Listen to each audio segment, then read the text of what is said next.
इस वक्त अगर हम दुनिया के इंसानों की जिंदगी का जायजा लें तो इंसान अपने मकाम को भूल चुका, अपने मकसद को भूल चुका। वो इंसान जिसे रब्बे कदीर जल्ल जलालहू ने अपने दस्ते कुदरत से पैदा फरमाया कि इरशाद फरमाया खलक़तु बियदी। आज उस इंसान की पोजीशन ये है कि सबसे सस्ता, सबसे घटिया और सबसे कम कीमत अगर किसी की रह गई है तो वो इंसान की रह गई। आप देख रहे होंगे दुनिया में जो कुछ हो रहा है और मुआशरे में जिंदगी गुजारने वाले इंसानों की जिंदगी की सुबह शाम को देखकर भी आपकी जबान कभी कभी ये कहती हुई दिखाई देगी कि इंसान है या जानवर है। तो इंसान अपने मकाम को भूल गया और अपने मर्तबे को फरामोश कर दिया। वो इंसान जिसको परवरदिगार जल्ल जलालहू ने अशरफुल मखलूकात का ताज अता फरमाते हुए इरशाद फरमाया वलक़द कर्रमना बनी आदम, कि बनी आदम को मैंने ताज करामत अता फरमाया।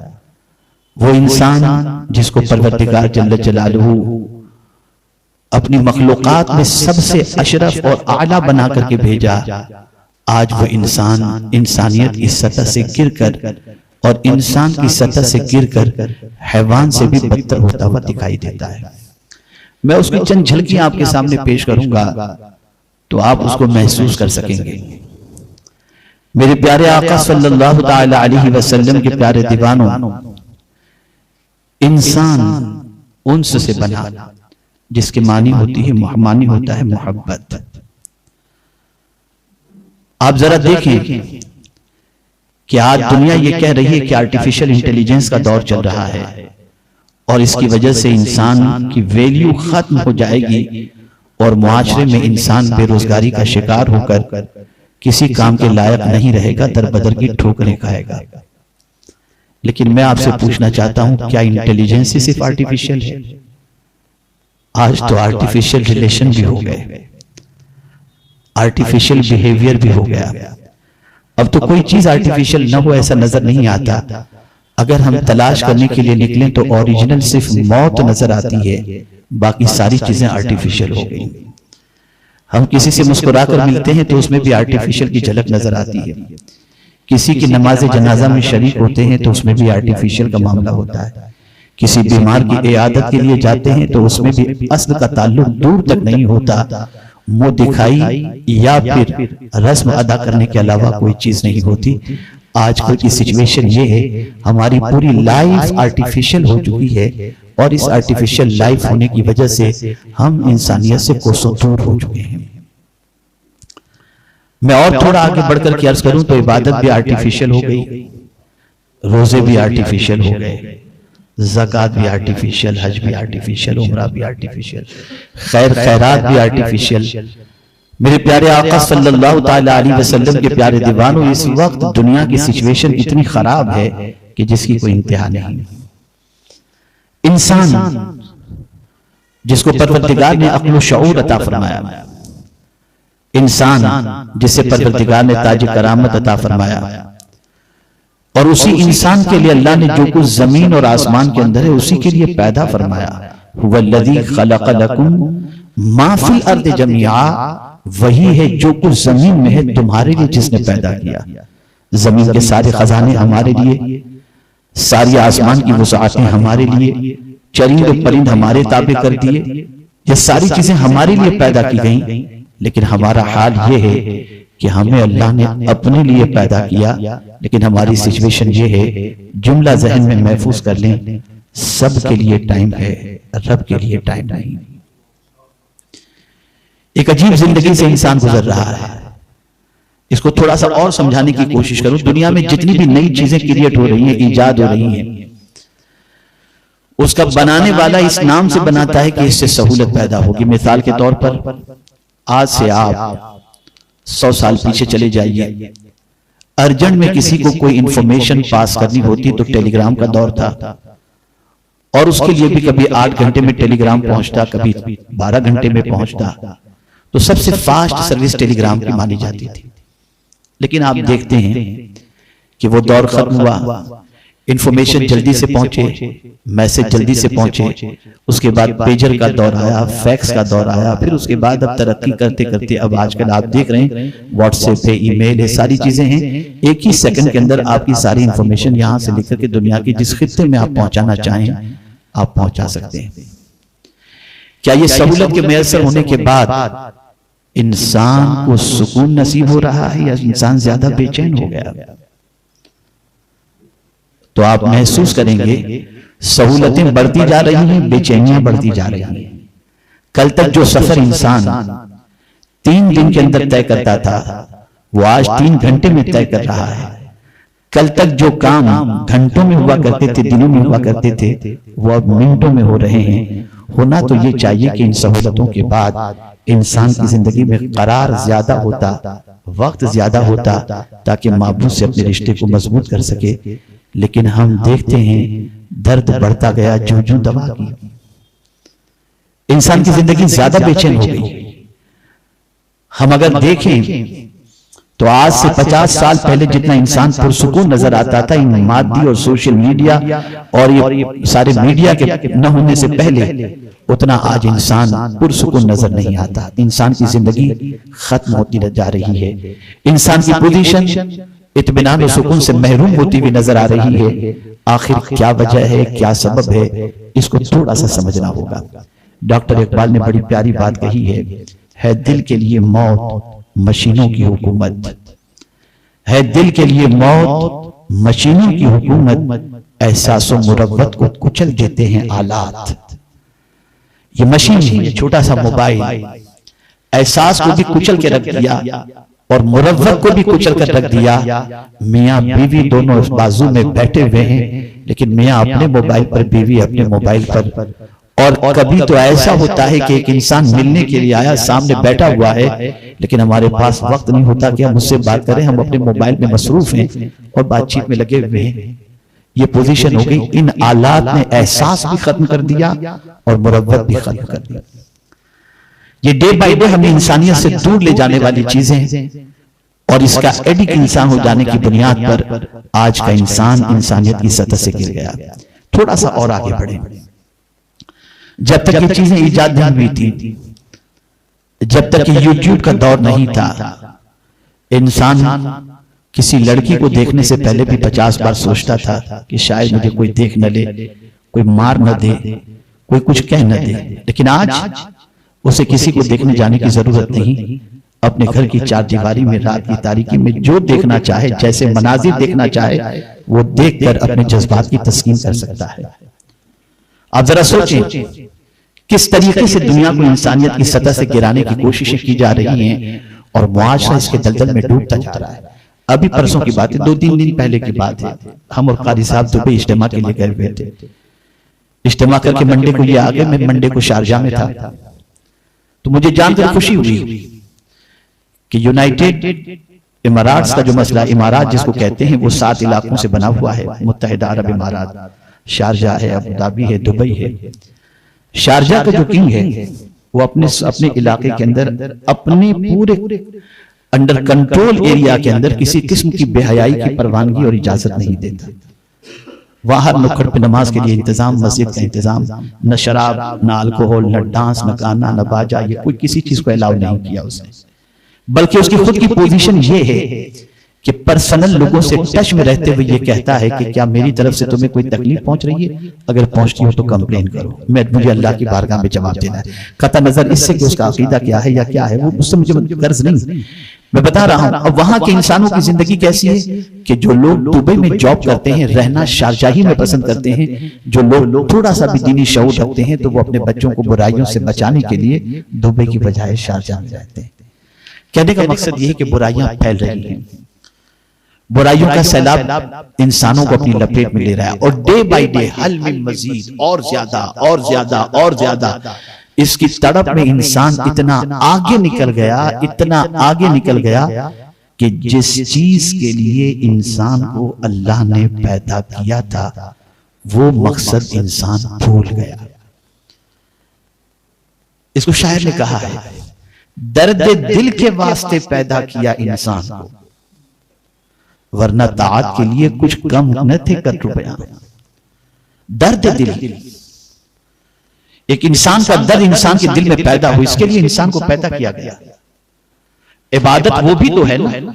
इमाम गजाली अलैहि रहमत व रिज़वान है, जब उनके भाई ने उनसे सवाल पूछा कि इबादत किसे कहते हैं, तो जवाब में उन्होंने फरमाया था कि अल्लाह के हुकूक को अदा करना और अल्लाह के बंदों के हुकूक को अदा करना, यह है इबादत। आज नमाज पर जोर है, रोजे पर जोर है, हज पर जोर है, ज़कात पर जोर है, लेकिन बंदगाने खुदा के हुकूक की अदायगी पर जोर नहीं है। और यही दर हकीकत इंसानियत है। अल्लाह के रसूल सल्लल्लाहु ताला अलैहि वसल्लम ने 40 साल तक लोगों को इंसान बनाया। 40 इयर्स तक लोगों को इंसान बनाया और 23 साल लोगों को मुसलमान बनाने में हुजूर ने लगाए। 40 साल तक इंसान बनाया हुजूर। और यही वजह है कि जब रसूल आजम ने दावत तौहीद पेश की तो लोगों ने दलील मांगी, तो हुजूर ने कोई और दलील पेश नहीं की, अपनी इंसानियत वाली दलील पेश की और फरमाया फ़क़द लबिस्तु फ़ीकुम उमरम मिन क़ब्लिही अफ़ला ताक़िलून, मेरी 40 साल जिंदगी तुम्हारे दरमियान गुजरी है, क्या फिर भी तुम्हें अक्ल नहीं आती?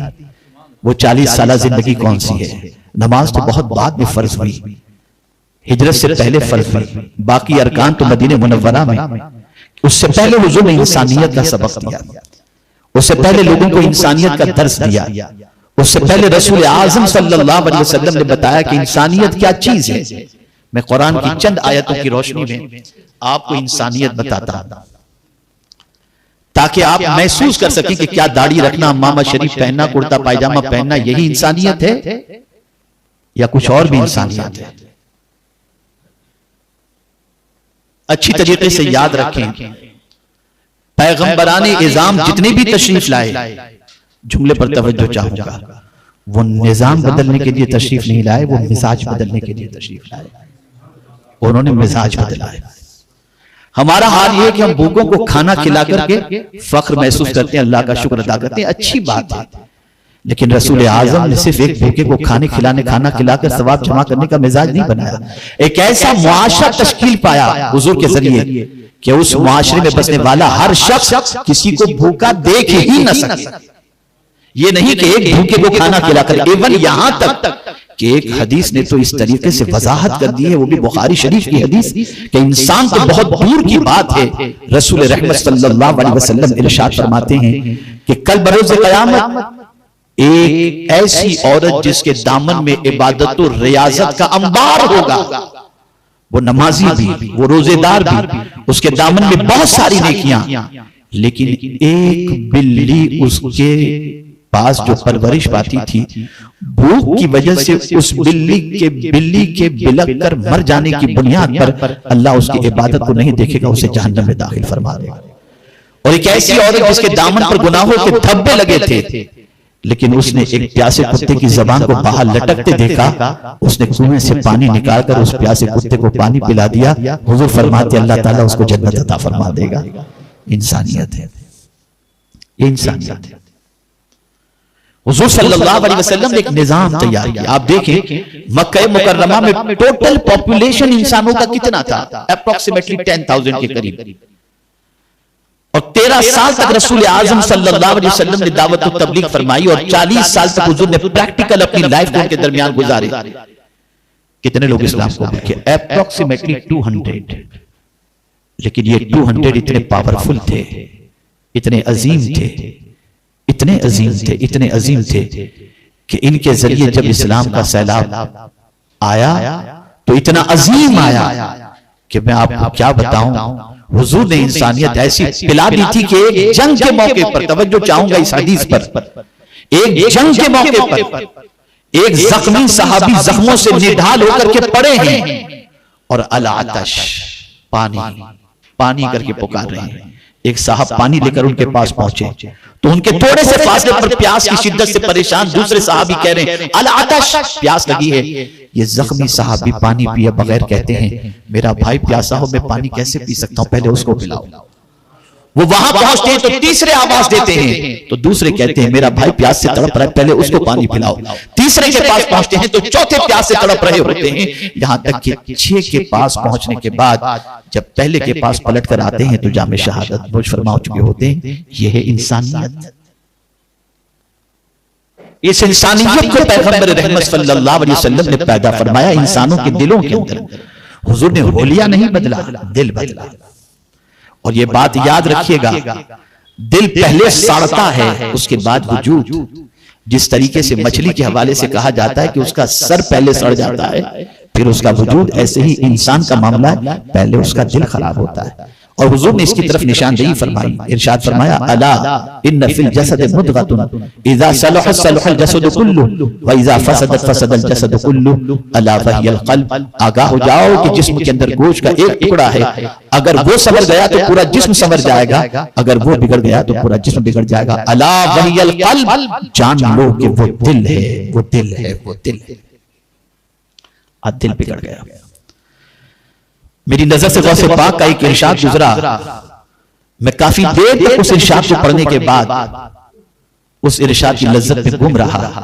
गौसे पाक अलैहि रहमत व रिज़वा इरशाद फरमाते हैं, बंदे अल्लाह के घर को गैर की मोहब्बत से खाली कर दे, यानी कि दिल को। अब तेरी सिचुएशन यही होनी चाहिए, अल खल्क़ अयालुल्लाह, मखलूक अल्लाह का कुंबा है, खैरुन्नास मन यनफ़उन्नास, लोगों में बेहतर वो है जो लोगों को नफा पहुंचाने वाला हो। आज आप देख लें मेरे प्यारे आका सल्लल्लाहु अलैहि वसल्लम के प्यारे दीवानों, कहां इंसानियत नजर आती है। सिसक रही है इंसानियत, तड़प रही है इंसानियत। आइए इंसानियत को मैं कुरान की रोशनी में समझाऊं। दीन कितनी अजीम चीज है।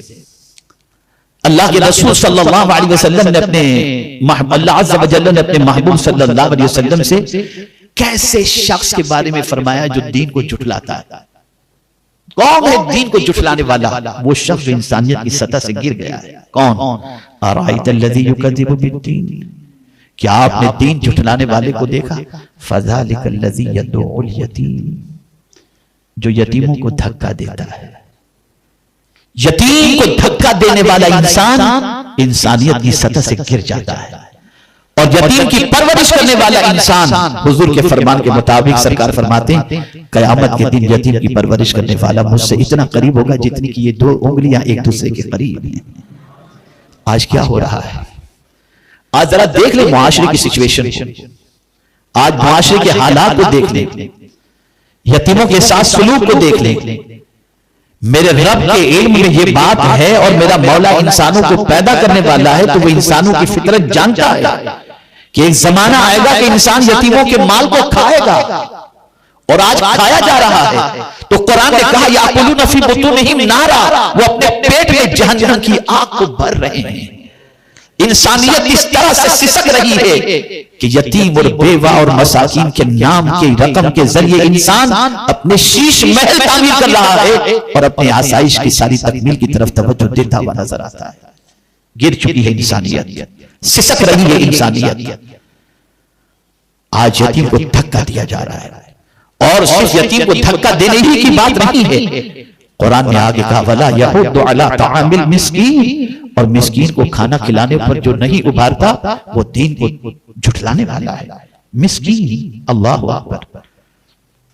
आज मुआशरे में आप देख लीजिए, सोसाइटी में देख लीजिए आप, तो खाना खिलाना ये कितनी बड़ी नेकी है कि गौसे पाक फरमाते हैं अमाल के दफ्तर को मैंने खंगाल करके देखा तो फराइज के बाद जिस अमल को मैंने सबसे ज्यादा महबूब पाया वो भूखों को खाना खिलाना है।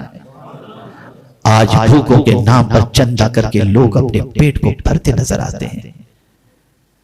आप मुझे बताइए,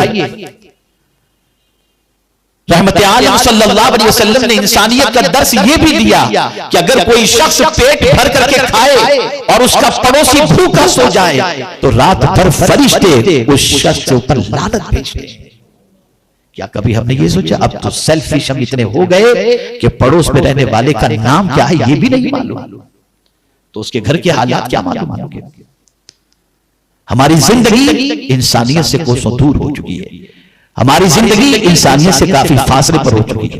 यही वजह है कि जिंदगी से सुकून खत्म हो चुका, जिंदगी से इत्मीनान खत्म हो चुका, जिंदगी से तमानियत खत्म हो चुकी। महलों में रहने के बाद और आसाइश के सारे सामान की मौजूदगी के बावजूद अगर आज भी हमें तलाश है तो सुकून की तलाश है। और यही एक सुकून ऐसा है जो हमें नसीब नहीं हो रहा है, मयस्सर नहीं हो रहा। सुकून इंसानियत के अंदर है, सुकून गमखारी के अंदर है, सुकून किसी के दर्द को बांटने के अंदर है, सुकून किसी के साथ उसने सुलूक से पेश आने के अंदर है।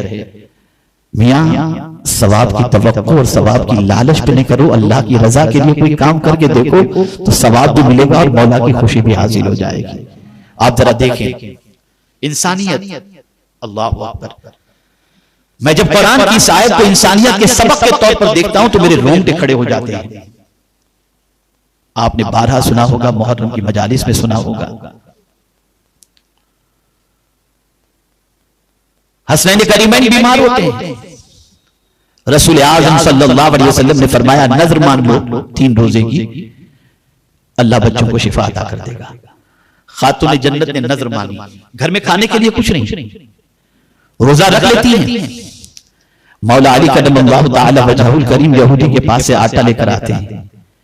पहले दिन के इफ्तार के लिए रोटियां बनती हैं। तवज्जो चाहूंगा, थोड़ा सा जहन दौड़ा कर अपनी जिंदगी की तरफ हम देखें और फिर इंसानियत को समझने की कोशिश करें। कर्ज से लाए हुए आटे से रोटियां बनी हैं, इफ्तार का वक्त, दस्तरखान के ऊपर रोटियां पड़ी हुई हैं। एक मिस्कीन ने आवाज लगाई दरवाजे पर, अल्लाह के नाम पे कुछ दे दो, भूखा हूं। खातून जन्नत ने अपने बच्चों के सामने से भी रोटियां उठाई और खादिमा से फरमाया जाओ, इस दरवाजे पर मिस्कीन आवाज लगा रहा है, वो हमसे ज्यादा शायद भूखा होगा, जाओ ये रोटियां उसे दे दो, आज हम पानी पीकर इफ्तार कर लेंगे। पानी पीकर इफ्तार कर लिया गया। दूसरे दिन रोजा रखा गया और दूसरे रोज भी मौला अली कदमल्लाहु ताला वजहुल करीम जो आटा लाए थे उससे रोटियां बनाई गई। जैसे इफ्तार का वक्त हुआ, यतीम ने आवाज लगाई दरवाजे पर, यतीम हूं, अल्लाह के नाम पे कुछ अता कर दो। रोटियां उठाई, दे दी गई। तीसरे रोज भी यही मसला हुआ। तीसरा रोजा, आखिरी रोजा, इफ्तार के लिए रोटियां मौजूद है, दरवाजे पर आवाज लगाई, अल्लाह के नाम पे कुछ दे दो, मैं असीर हूं, कैदी हूं। खातून जन्नत रज़ियल्लाहु ताला अन्हा ने वो रोटियां उठाई और दे दी। जानते हो आप, अब जो चीज समझने की वो मैं समझा रहा हूं। हम अगर करते तो शायद अखबार में देते, हम अगर करते तो अपने मोतक़ीदीन से इसके गुण गनवाते, हम अगर करते इस तरीके से तो न जाने कितने सालों तक हमारे इस काम के खुतबे पढ़े जाते। और अगर खिलाया जिसको हमने, वो अगर थैंक यू न कहता, शुक्रिया न कहता, जज़ाकल्लाह न कहता, तो हम ये कहते कैसा जालिम इंसान है कि हम खुद भूखे रहकर इसको खिलाए, इसने शुक्रिया भी अदा नहीं किया। लेकिन एक खातून जन्नत आपकी अज़मतों पर कुर्बान, जैसे ही वो खाने वाले भूखों ने कहा अल्लाह आपको जज़ा दे, हम आपका शुक्रिया अदा करते हैं, तो कुरान ने हजरत फातिमा के जुमले को महफूज कर लिया। कुरान कहता है कि खातून जन्नत ने कहा इन्नमा नुतिमुकुम लिवजहिल्लाह ला नुरीदु मिनकुम जज़ाअन वला शुकूरा, कि मैंने ये खाना तो सिर्फ अल्लाह को राजी करने के लिए खिलाया है, न तुमसे बदला चाहिए न शुक्र की मुझे कोई उम्मीद है। ये इंसानियत है, ये इंसानियत है। कहां इंसानियत है? हम तो सामने वाले की प्लेट से भी हजम कर जाते हैं। हमारे दिल में किसी की तकलीफ का दर्द भी नहीं, एहसास भी नहीं, किसी की परेशानी का एहसास भी नहीं, किसी के गम का एहसास भी नहीं। मैं आपको बताऊं, असल में इंसानियत को मैं निचोड़ कर चंद चीजों के अंदर आपको बता दूं। हो सकता है कुछ और चीजें भी हों, लेकिन मेरे नाकिस मालूमात के एतबार से इंसानियत कितनी चीजों के अंदर और कितनी चीजों का इहाता किए हुए किसको इंसानियत कहते हैं थोड़ा सा मैं समझा दूं। लेकिन उससे पहले एक आयत की रोशनी में एक वाकया आपको बता दूं ताकि आप समझ सकें। हजरत अबू तलहा अंसारी रज़ियल्लाहु मौला तबारक व तआला अन्हु से मुतल्लिक तफसीर में मौजूद है। रसूल रहमत सल्लल्लाहु अलैहि वसल्लम तशरीफ फरमाते कि कुछ मेहमान आ गए। आका करीम सल्लल्लाहु अलैहि वसल्लम ने अपने एक मेहमान के हवाले से, इसलिए कि उस वक्त उस मेहमान को खाना खिलाने के लिए जाहिरी तौर पर हुजूर के पास कोई चीज ऐसी नहीं थी जिससे उनको खिला सकते थे, तो सरकार सल्लल्लाहु अलैहि वसल्लम ने अपने सहाबा की जमात के अंदर ऐलान किया, तुम में कौन है, तुम में कौन है जो मेरे मेहमान को अपना मेहमान बनाए। एक गरीब साहबी हजरत अबू तलहा अंसारी रज़ियल्लाहु ताला खड़े हो, हुजूर में मेहमान बनाओ। सरकार सल्लल्लाहु अलैहि वसल्लम ने मेहमान को उनके हवाले कर दिया। हजरत अबू तलहा अंसारी जा रहे हैं लेकर मेहमान को। अंदर से दिल की सिचुएशन में आपको बताऊं, वो जानते थे कि उनके घर में खाने पीने का कोई ज्यादा इंतजाम नहीं है। वो ये भी जानते थे कि उनकी ख्वाहिश के मुताबिक अच्छी ग़िज़ा उनको शायद कि न पहुंचाई जा सके, लेकिन उन्होंने कह दिया कि मैं हुजूर आपके मेहमान को अपने घर लेकर के जाऊंगा। लेकर गए, दरवाजे पे दस्तक दी, बीवी ने अंदर से पूछा कौन? हजरत अबू तलहा अंसारी रज़ियल्लाहु ताला अन्हु ने फरमाया, अपना नाम बताया। और ये सुन्नत है, आप भी जब अपने घर जाएं डोर बेल बजाएं, अगर अंदर से कोई पूछे कौन, तो मैं कहना ये सुन्नत नहीं है। अपने घर पर भी जब जाओ दरवाजे पे दस्तक दो, अंदर से आपके घर से भी कोई पूछे तो जवाब में अपना नाम अपने घर वालों को भी बताना। ये मुस्तफा जान रहमत की सुन्नत मुबारक है सल्लल्लाहु अलैहि वसल्लम। अपना नाम बताया हजरत अबू तलहा ने, और फौरन इरशाद फरमाया मेरे साथ हुजूर के एक मेहमान भी हैं। बीवी ने कहा मरहबा मरहबा मरहबा। दरवाजा खोला गया, मेहमान खाने में मेहमान को बिठाया गया। हजरत अबू तलहा अंसारी अपनी बीवी के पास गए और कहा, देखो शरीक हयात, हुजूर ने आज इरशाद फरमाया कि मेरे मेहमान को कौन अपना मेहमान बनाता है। तो मैंने फौरन कहा कि हुजूर मैं मेहमान बनाऊंगा, खाने का है कुछ घर में? बीवी ने कहा है तो सही, न तुम्हारे लिए है न मेरे लिए है, जो बच्चे हैं ना उन बच्चों जितना खाना मौजूद है। तो कहा फिर अब ये बताओ कि हुजूर के मेहमान को क्या खिलाएंगे? कुर्बान जाइए इंसानियत पैदा करने वाले पैगंबर इंसानियत की अजमत पर कि खवातीन के दिल में भी इंसानियत कैसी पैदा कर दी थी। अल्लाह अकबर। हजरत अबू तलहा की बीवी ने अर्ज किया कि मेरे पास इसका इलाज मौजूद है, आज मैं बच्चों को थपकियां दे करके पानी पिलाकर सुला दूंगी और बच्चों का खाना हुजूर के मेहमान को खिला दिया जाएगा। हजरत अबू तलहा सुनते खुश होते हैं, लेकिन इरशाद फरमाते हैं कि अरब का दस्तूर है कि मेहमान तन्हा खाना नहीं खाता, मेजबान के साथ खाना खाता है। अगर मैं भी उसके साथ खाना खाया तो वो तो भूखा रह जाएगा। कहा उसका भी इलाज मौजूद है। कहा क्या इलाज? कहा जब आप लोग खाने के लिए बैठेंगे ना, मैं दिया बुझा दूंगी, आप मुंह हिलाते रहना, वो खाते रहेंगे, उनका पेट भर जाएगा, हुजूर के मेहमान की दुआ लग जाएगी। यही हुआ, वो खाना खा चुके। सुबह जब हुजूर की बारगाह में पहुंचे तो आयत करीमा नाजिल हो गई, वयुसिरूना अला अनफुसिहिम वलौ काना बिहिम खसासा। अपनी जरूरत पर किसी की जरूरत को फौकियत देकर कुर्बानी देने वाले जो लोग हैं उनकी शान यह है कि वो कामयाब लोग हैं। वमन युक़ शुह नफ्सिही फउलाइका हुमुल मुफ्लिहून। ये इंसानियत हुजूर ने पैदा की थी, ये दर्द इंसानियत आका करीम सल्लल्लाहु अलैहि वसल्लम ने इंसानों के दिलों में पैदा किया। हमारा दिल सख्त हो चुका है, हमारा दिल इतना सख्त हो चुका कि भूखों को भूखा देख करके भी हमें फर्क नहीं पड़ता, बल्कि अल्लाह माफ फरमाए एक्सीडेंट होता है तो वीडियो बनाने में लोग लगे रहते हैं, मरीज को उठाकर हॉस्पिटल पहुंचाने की फिक्र नहीं रहती। इस हद तक ज़मीर हमारा मुर्दा हो चुका है। अब आइए मैं समझाता हूं इंसानियत है क्या। पहली चीज, किसी को तकलीफ में देखकर खुद तकलीफ में गिरफ्तार हो जाना या उसकी तकलीफ को महसूस करना, यह है इंसानियत।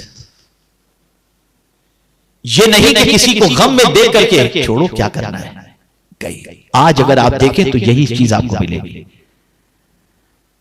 किसी को तकलीफ में देखकर अगर आपके दिल के अंदर दर्द महसूस हो रहा है, तकलीफ महसूस हो रही है और आपका दिल अंदर से रो रहा है, तो आपके अंदर अभी भी इंसानियत जिंदा है, अभी भी इंसानियत जिंदा है। एक बुजुर्ग का कौल मुझे ज़िम्नन इत्तफाकन याद आ रहा है तो अर्ज करूं। एक बुजुर्ग ने किसी से पूछा कि रूह जिंदा है, इसकी अलामत क्या है? कारी साहब तवज्जो चाहूंगा, बड़ी प्यारी बात है। रूह जिंदा है, इसकी अलामत क्या है? इरशाद फरमाते हैं कि किसी को गम में देखकर अगर तुम्हारी आंखें नम हो जाएं तो तुम्हारी रूह जिंदा है, वरना तुम्हारी रूह मर चुकी है। सोचिए आप, दर्द किसी को हो, तकलीफ किसी को हो, आपको उस तकलीफ का एहसास हो। अगर ये एहसास जिंदा है तो इंसान है, इंसानियत आपके अंदर मौजूद है। नंबर 2, किसी को तकलीफ पहुंचाने का ख्याल भी दिल में न लाना, ये इंसानियत है। कि मेरी जात से किसी को तकलीफ न पहुंचे, मेरा वजूद किसी के लिए तकलीफ का सबब न बने। और इसीलिए ईमान की शाखों में से यह फरमाया गया, रास्ते से तकलीफ दे चीज को हटा देना, यह भी ईमान की शाखों में से एक शाख है। मोमिन जो होता है वो तकलीफ दे चीजों को हटाता है, तकलीफ का सबब नहीं बनता, तकलीफ का जरिया नहीं बनता। और ये बहुत तफसीली टॉपिक है। मैं तकलीफ के लिए इशारे किनाए से भी कुरान ने कैसे रोका है कि इससे भी जो तकलीफ होती है ये भी मत करो। मिसाल के तौर पर माँ बाप के सामने इंसान जो कांधे उछालता है, इससे कुरान ने मना किया, इससे माँ बाप को तकलीफ पहुंचती है। किसी के सामने मुंह टेढ़ा करना कुरान ने मना किया है, इससे भी सामने वाले को तकलीफ पहुंचती है। इशारे से मना फरमाया, इससे भी सामने वाले को तकलीफ पहुंचा। अरे यहां तक कि चार आदमी बैठे हो तो दो अलग जाकर के बात मत करो, इससे भी इंसान को तकलीफ पहुंचती है। हुजूर ने इससे भी मना फरमाया। तो जिस चीज से इंसान को तकलीफ पहुंचती हो उससे अपने आप को रोकना, यह है इंसानियत, यह है इंसानियत। इसी के साथ अगर अल्लाह ने किसी की खिदमत का मौका अता किया और किसी के दर्द में आप शरीक हुए, जिंदगी पर उसको उसका एहसास न दिलाना और एहसान न जताना, यह है इंसानियत, यह है इंसानियत। और इसी के साथ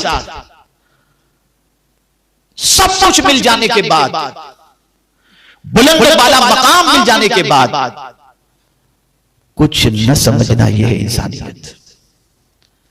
कुर्बान जाइए, जिस रसूल का एक कदम फर्श पर और दूसरा कदम अर्श पर था, वो रसूल जब मदीने की गली से गुजरते हैं तो एक ऐसी औरत जिसके बारे में मशहूर था कि उसको पागलपन का दौरा पड़ता है, वो औरत हुजूर का हाथ पकड़ती है और कहती है, मुझसे सुनो मेरी बात सुनो। हुजूर उसके साथ रास्ते पर बैठ जाते हैं और बैठ करके उसकी बात सुनते हैं। अल्लाह अकबर। मुस्तफा जाने रहमत ने ये नहीं सोचा कि मैं फर्श पे भी हूं, मैं अर्श पे भी रहने वाला हूं, अल्लाह का महबूब हूं, लेकिन उस दुखियारी औरत की बात सुन करके हुजूर ने बता दिया कि इंसानियत किसको कहा जाता है। यह है इंसानियत। इसलिए आज अपने अंदर इंसानियत पैदा करने की जरूरत है। होलिया बदलने से कुछ नहीं होगा, मिजाज बदलो, सोच बदलो, फिक्र बदलो, अपने दिल के अंदर दर्द पैदा करो, किसी का भी दर्द पैदा करो। मुझे तो याद आता है तो मेरे रोंगटे खड़े हो जाते हैं। अल्लाह अकबर। एक बुजुर्ग की बख्शिश हुई, आलम ख्वाब में किसी ने देखा और पूछा, हुजूर आप तो रात रात पर इबादत करते थे, कसरत से तिलावत करते थे, हम ये जानना चाहते हैं कि अल्लाह ने आपको बख्श दिया, सबब क्या बना, कौन सी इबादत जरिया बनी जिसकी वजह से अल्लाह ने आपको बख्श दिया। फरमाते हैं एक वजह बनी है और वो ये है कि मैं कलम, उस जमाने में फाउंटेन पेन और इंक पेन वगैरह नहीं होती थी, पेन को जो है लकड़ी का कलम होता था, उसको डुबोया जाता था, इंक के अंदर फिर लिखा जाता था। फरमाते मैंने अपने लकड़ी के कलम को स्याही के अंदर डुबोया और जैसे ही लिखने के लिए उठाया तो नो के कलम पर एक मक्खी आकर के बैठ गई और इंक पीने लगी। मैंने लकड़ी के कलम को ऐसे ही पकड़ रखा, उस वक्त तक कलम को न हिलाया जब तक कि मक्खी ने सारी इंक पी न ली। मेरे मौला को मेरी यही अदा पसंद आ गई और अल्लाह ने मुझे बख्श दिया। यह है इंसानियत, यह है इंसानियत। इस चीज को अपने अंदर पैदा करो। तकलीफ देने का तसव्वुर निकालो, राहत पहुंचाने का तसव्वुर अपने अंदर पैदा करो।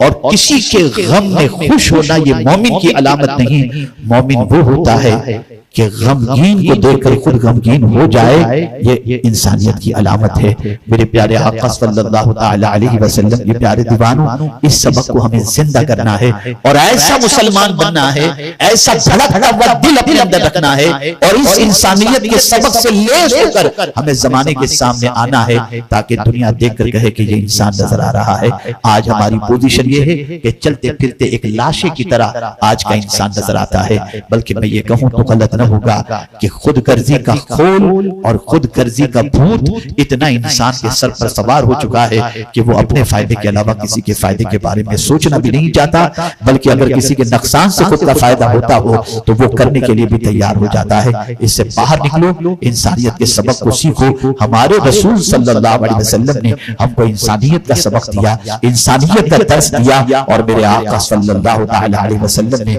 ऐसे इंसान तैयार फरमाए जिन जिनके अंदर इंसानियत थी, और उनकी इंसानियत को देख करके ही लोगों ने बैतुल मुकद्दस की चाबी भी हवाले कर दी थी। कौन नहीं जानता गुलाम सवारी पर सवार है और आका रकाब थामे हुए और लगाम थामे हुए जा रहे हैं। कौन नहीं जानता फारूक आजम के हाथ में जब बैतुल मुकद्दस की चाबी देनी थी तो सिचुएशन यही तो थी ना कि गुलाम सवारी पर था और फारूक आजम लगाम थामे हुए थे। ये देखकर दुनिया पुकार उठी थी कि इस तरीके से इस्लाम की तालीम, इस इस्लाम को करोड़ों सलाम। तो वो लोग ऐसे इंसान बन चुके थे और इंसानियत के सबक को इस तरह से सीख चुके थे कि सारे भेद, सारे फर्क उसको उठा करके किनारे पर रख दिया था। और कोई आका, कोई गुलाम वाली पोजीशन नहीं थी, बल्कि जिसको भी फजीलत थी वो तकवा की बुनियाद पर थी, अल्लाह के डर की बुनियाद पर थी। और हर एक के हक को सही तौर पर अदा करना, हर एक की तकलीफ को तकलीफ समझना और हर एक को राहत पहुंचाना, ये जब इंसानों की जिंदगी का शेवा था।